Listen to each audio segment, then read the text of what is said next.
जिज्ञासु मित्रों, बहुत बहुत अभिनंदन है आपका दिव्य सृजन में।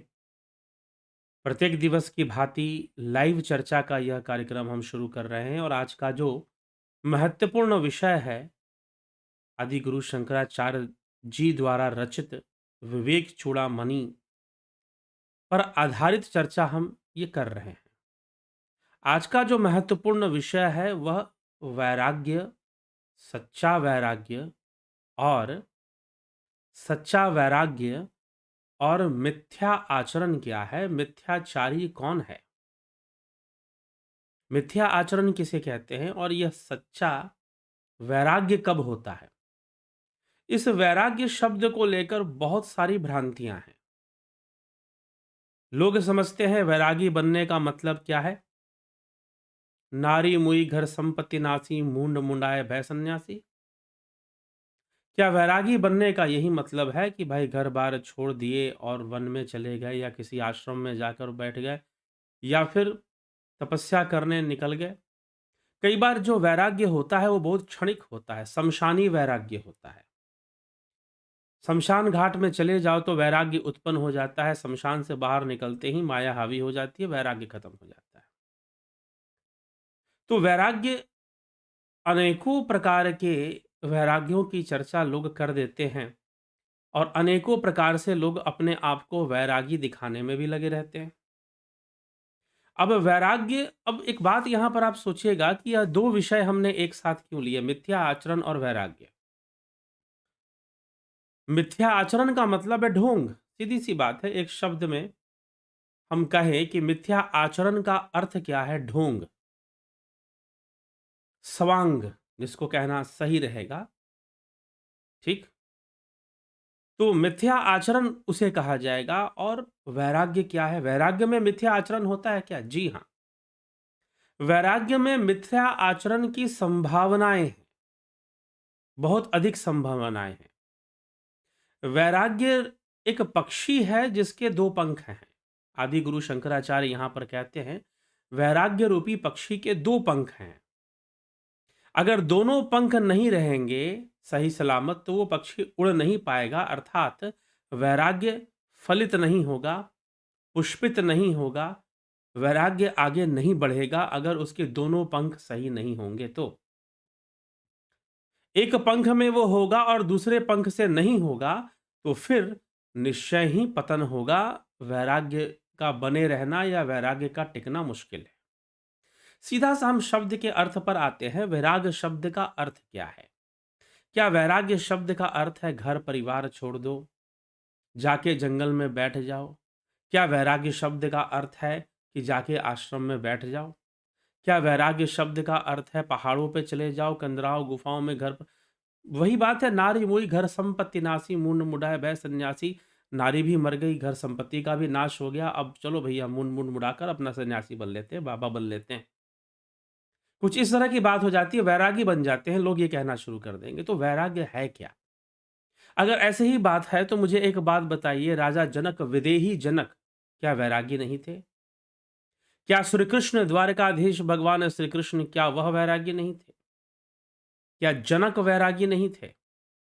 वो तो विदेही कहलाए, तो भला उनके अंदर वैराग्य क्यों ना होगा? क्या घर में रहते हुए और कई साधु संत ऐसे सिद्ध पुरुष, कलयुग में हम बात करें, ऐसे एक सिद्ध पुरुष हुए श्री श्यामाचरण लाहिड़ी महाशय। कभी इस चैनल पर उनकी पूरी जीवन गाथा को लेकर आएंगे।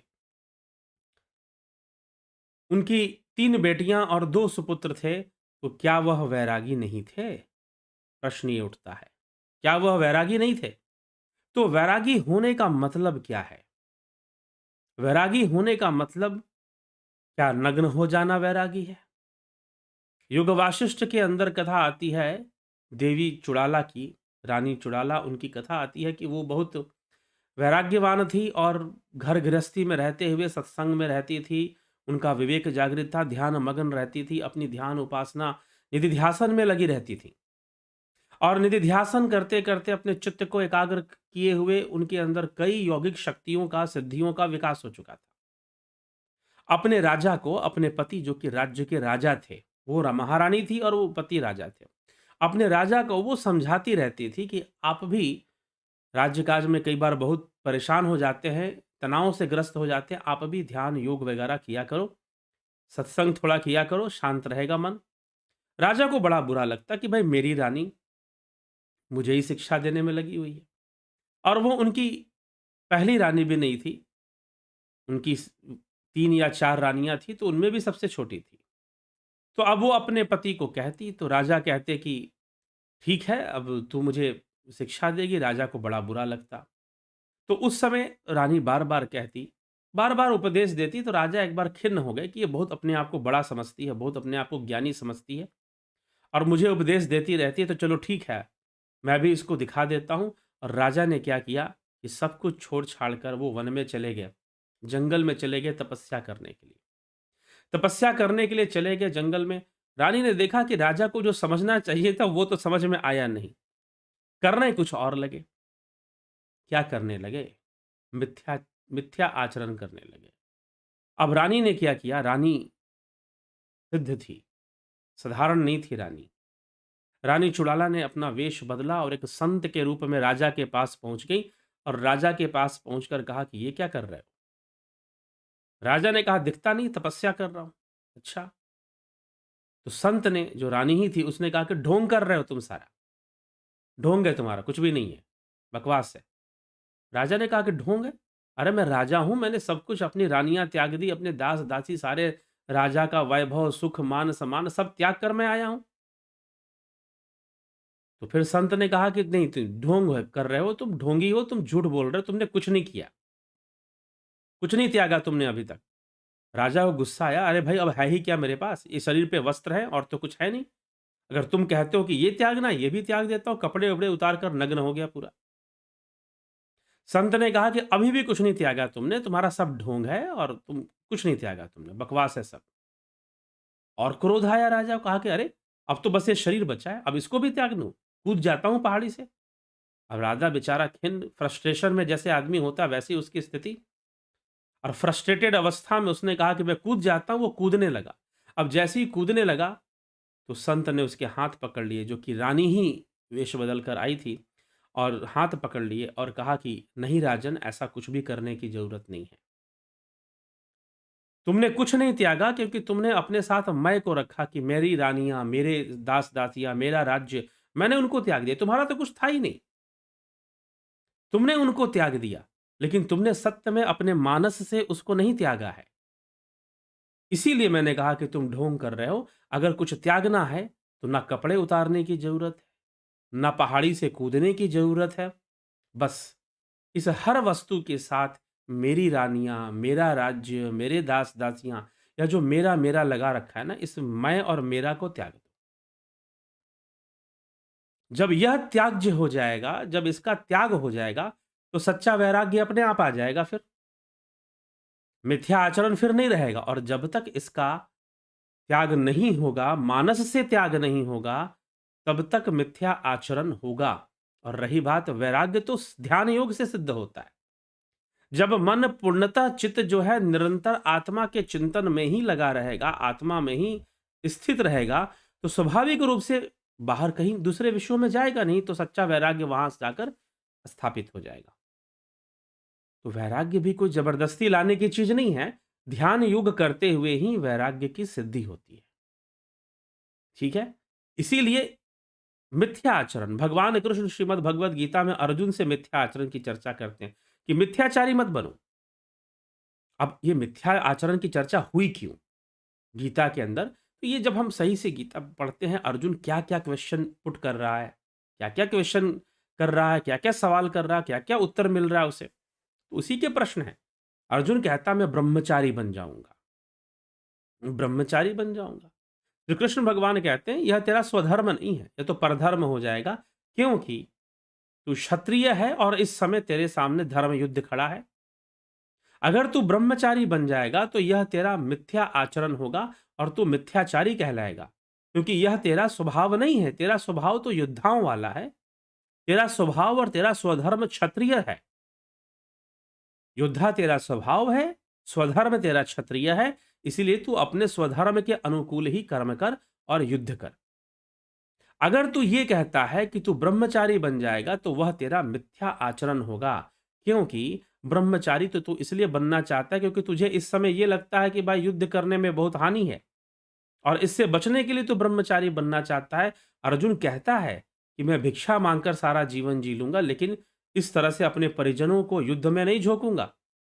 तो तू सिर्फ अपना, युद्ध में तो झुक चुके हो तुम अगर ना भी करो युद्ध तो दुर्योधन तो अवश्य करेगा, ऐसी परिस्थिति है वहां पर। तो अर्जुन के लिए कोई विकल्प नहीं है और वो अर्जुन कह रहा है कि मैं ब्रह्मचारी बनूंगा। तो तेरा ब्रह्मचारी होना मिथ्याचारी होना होगा। श्री कृष्ण अर्जुन को यही समझाते हैं कि अर्जुन तेरा ब्रह्मचारी होना मिथ्याचारी होना होगा, क्योंकि वह तेरा स्वधर्म नहीं, वह तेरा स्वभाव नहीं। तू ब्रह्मचारी बन जाएगा, तुझे उसमें करना चाहिए था ब्रह्म का चिंतन, तू करेगा युद्ध का चिंतन। युद्ध में क्या हुआ, कौन हुआ, किसकी मृत्यु हुई, तेरा ध्यान सारा इस तरफ रहेगा, तो फिर वो मिथ्या आचरण कहलाएगा। इसलिए तू अपने स्वभाव से हटकर, स्वधर्म से हटकर कोई कर्म मत कर। यह उपदेश श्री कृष्ण अर्जुन को देते हैं। तो मिथ्या आचरण का तात्पर्य है कि व्यर्थ का प्रदर्शन करना। अगर मान लीजिए त्याग हो भी रहा है, ऐसी बात नहीं है, मिथ्या आचरण में भी त्याग हो सकता है। जैसे अर्जुन कह रहा है मैं ब्रह्मचारी बन रहा हूं, तो त्याग तो करेगा ही वो, लेकिन वो बाहर से करेगा, अपने मानस से त्याग नहीं कर पाएगा। यही कृष्ण उसको समझाते हैं। इसीलिए बाहर से त्याग कर दिया, बाहर से सारे वस्तुओं का त्याग कर दिया। बाहर से स्वादिष्ट भोजन नहीं करना है, बाहर से बोलेंगे मुझे नारी को नहीं देखना है, बाहर से बहुत तरह का चीजें कर रहे हैं, लेकिन मानस, मन के साथ संबंध बना हुआ है, अहंकार के साथ संबंध बना हुआ है और उसमें विषय चल रहे हैं, विषयों का चिंतन हो रहा है, तो फिर वो निसंदेह मिथ्या आचरण ही है। वह मिथ्या आचरण है और उसमें कहीं भी वैराग्य फिर नहीं होता है, वैराग्य नहीं होता। इसीलिए जो त्याग है, जो वैराग्य है, वैराग्य मतलब राग और विराग। राग मतलब अनुरक्ति, आसक्ति, और विराग मतलब अनासक्ति, जहां आसक्ति ना हो। तो सच्चा वैराग्य जो है वो स्थापित कैसे होगा फिर? इस प्रकार से सच्चा वैराग्य स्थापित होगा। किस तरह से होगा? जब दोनों तरफ का त्याग होगा, मन का, मानस से भी त्याग हो जाए और बाहर से भी हो जाए, तो वास्तव में त्याग नहीं होगा, विराग होगा। इसलिए त्याग नहीं है, वैराग्य कोई त्याग नहीं है, ध्यान रखिएगा। वैराग्य एक अवस्था है जहां पर दोनों तरफ, मन से भी, मानस से भी और बाहर से भी किसी वस्तु से अनासक्ति हो जाती है। अनासक्ति का हो जाना, अनासक्ति का हो जाना। एक बार स्वामी राम तीर्थ का अगर आपने नाम सुना हो, स्वामी राम तीर्थ आज से 100 वर्ष पहले, उनकी मृत्यु 1920 में हो गई थी। आज हम लोग 2021 में हैं। तो स्वामी राम तीर्थ लाहौर विश्वविद्यालय के मैथमेटिक्स के एचओडी थे, बहुत बड़े गणितज्ञ थे। बाद में उन्होंने संन्यास लिया और पूरी तरह से साधना में लग गए और कई लोगों के जीवन में उन्होंने रोशनी फैलाई, कई लोगों के जीवन में उन्होंने ज्ञान का प्रकाश किया। तो स्वामी राम तीर्थ कहते हैं, वो अपने जीवन की एक घटना बताते हैं। क्या घटना बताते हैं? कि उनको सेब बड़े पसंद थे, मीठे-मीठे सेब देखते ही उनके मुंह में पानी आ जाते थे। अब वो क्या करते कि उन्होंने एक निश्चय कर लिया कि अब वो सेब को देखेंगे ही नहीं।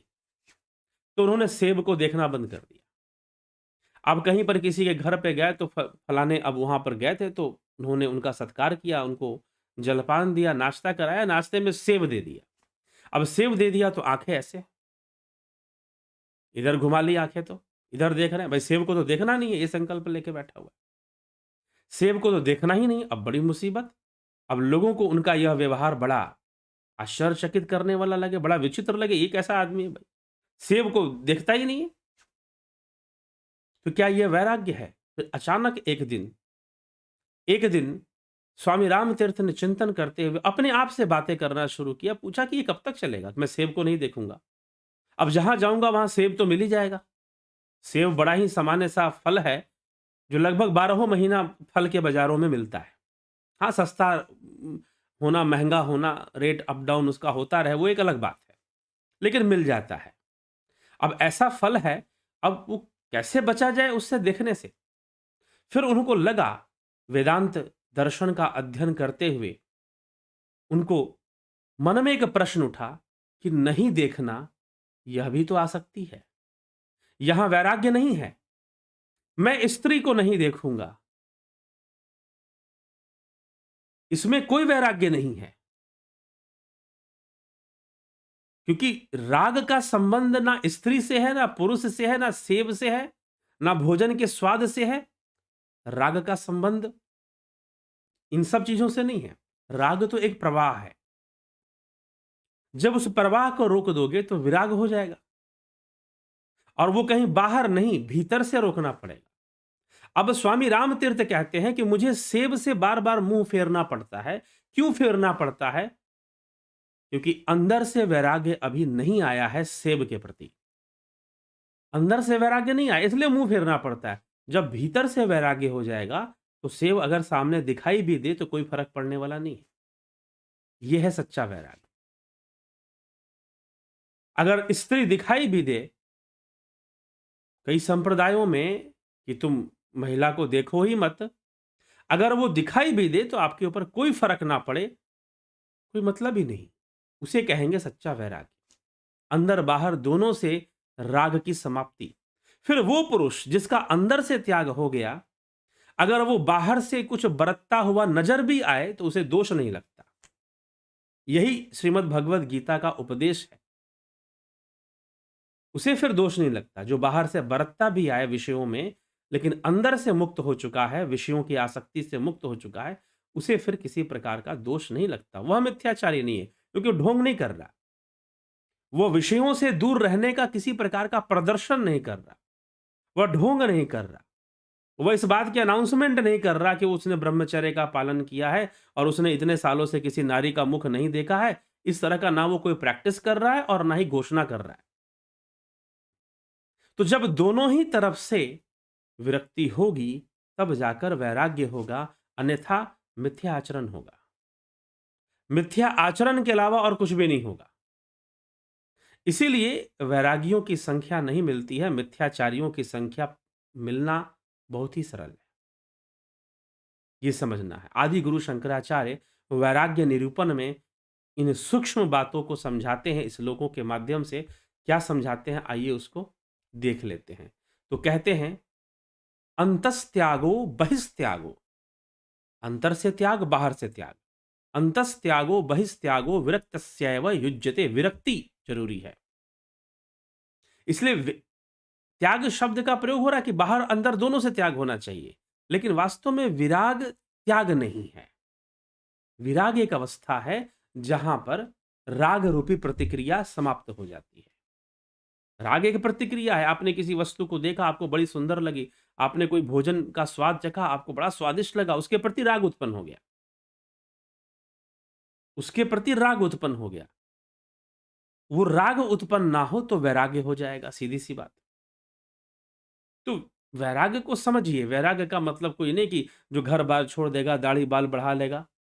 हाँ, जटिलो मुंडी लुंचित केश काशायांबर बहुकृत वेश पश्यनपि च न पश्यति मूढ़ उदर निमित्तम बहुकृत वेश। भज गोविंदम स्तोत्र में आदि गुरु शंकराचार्य कहते हैं कि कुछ लोग जटाएं बढ़ा लेते हैं, कुछ लोग मूंड मुड़ा लेते हैं, काशाय वस्त्र धारण कर लेते हैं। काशायांबर बहुकृत वेश पश्यनपि च न पश्यति मूढ़। मूढ़ इंसान देखकर भी नहीं देख पाता। यह तो पेट भरने के लिए लोग ऐसा वेश धारण कर लेते हैं।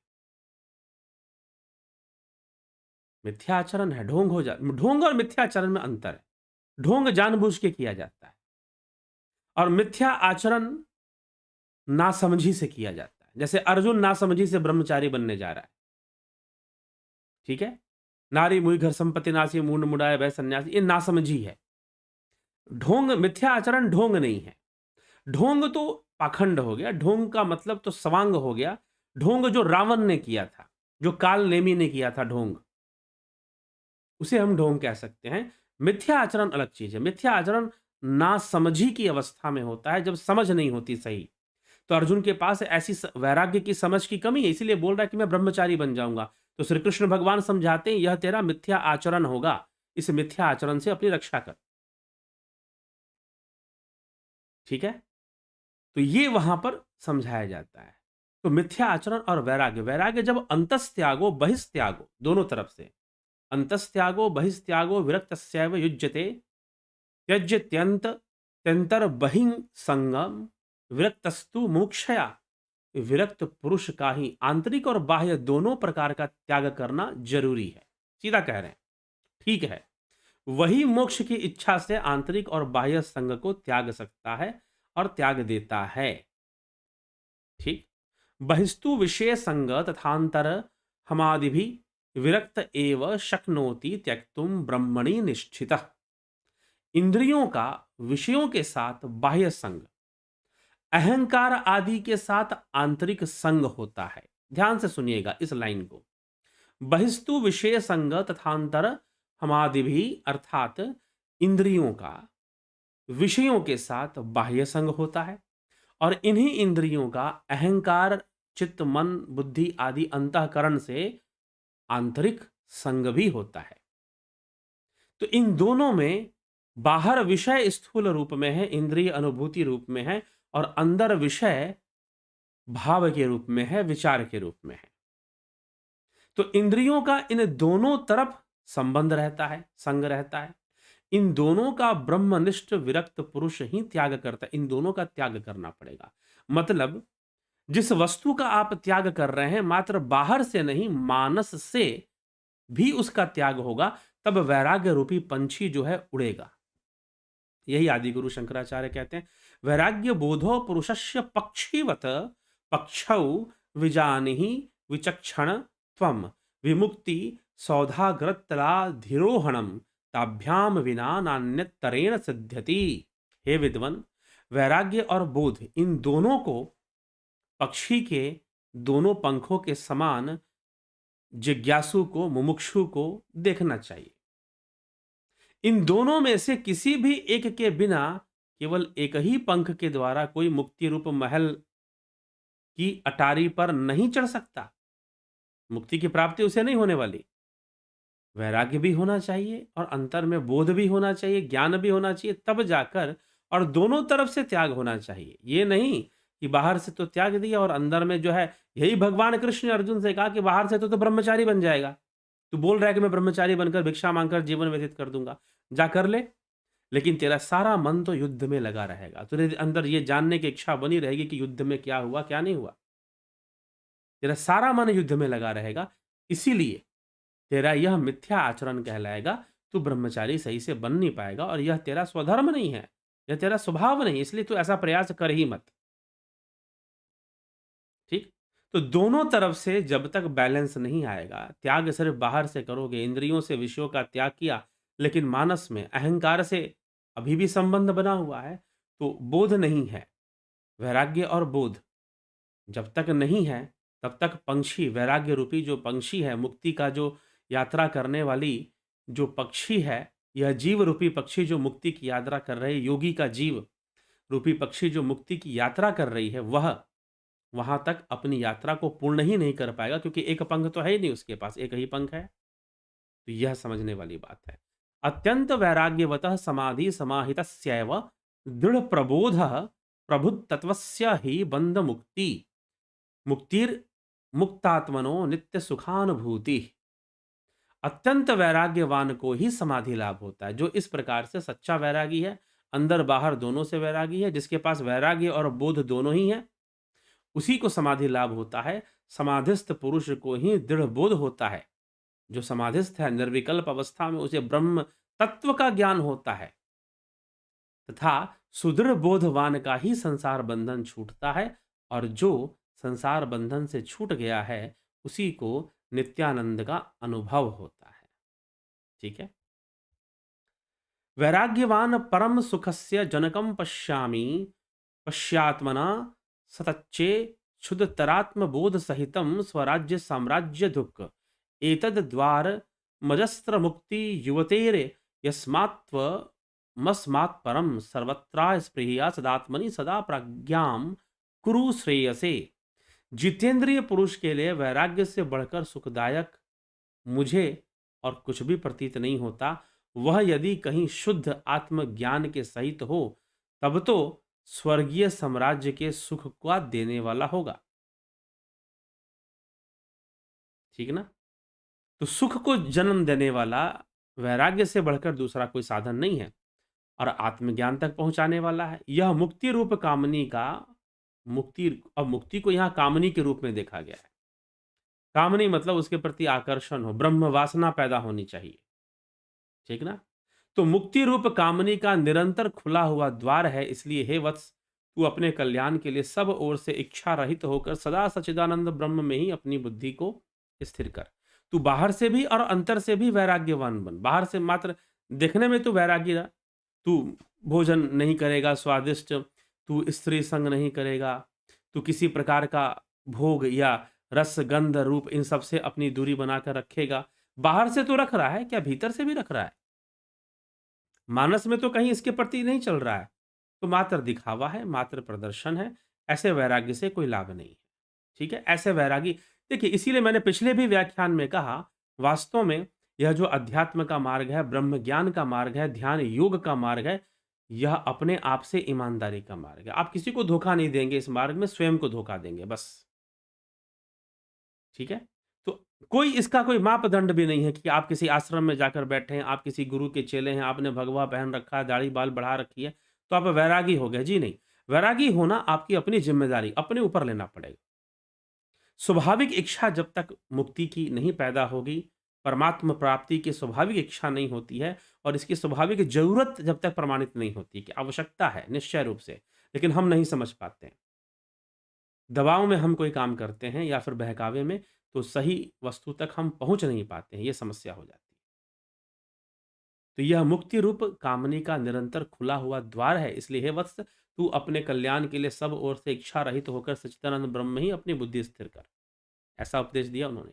आशाम छिंदी विशोपमेषु विशेष्य वेश्यैव मृत्युः श्रुति स्तेयत्वा जाति कुल आश्रम एष्व भीमतिम मुंचाति दुरातिक्रिया देहा दावसति त्यज्यात्मधीषणाम प्रज्ञाम कुरुष्वात्मनि त्वं द्रष्टास्य मलो असि निर्द्वय परम ब्रह्मासि यद्वस्तुतः। अर्थात विष के समान विषम विषयों की आशा को छोड़ दो, क्योंकि यह मृत्यु का मार्ग है तथा जाति कुल और आश्रम आदि का अभिमान छोड़कर दूर ही, मतलब तुम किस जाति के हो, कुल के हो, आश्रम के हो, ठीक है ना? कौन से आश्रम में हो आप, तुम सन्यासी हो, गृहस्थ हो, ब्रह्मचारी, कौन से आश्रम में हो, या फिर तुम किसी बहुत बड़े संस्था या उसके प्रचारक हो, कुछ भी हो तुम, इन सभी उपाधियों का, इन सभी अवस्थाओं का त्याग करो, अपने मानस से त्याग करो, बाहर से नहीं, मानस से त्याग करो और कर्मों को नमस्कार कर दो, दूर से ही कर्मों को नमस्कार कर दो।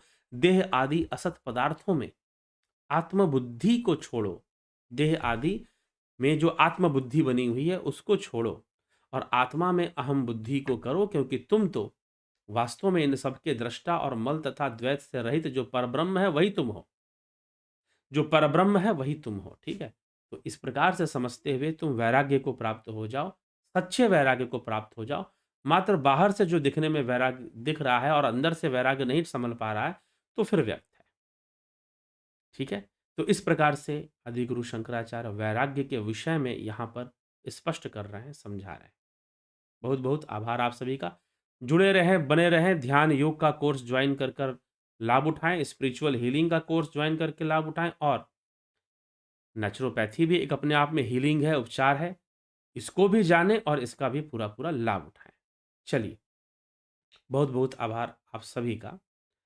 इसी के साथ आज के इस कार्यक्रम को, आज के इस व्याख्यान को यहाँ पर विराम देते हैं।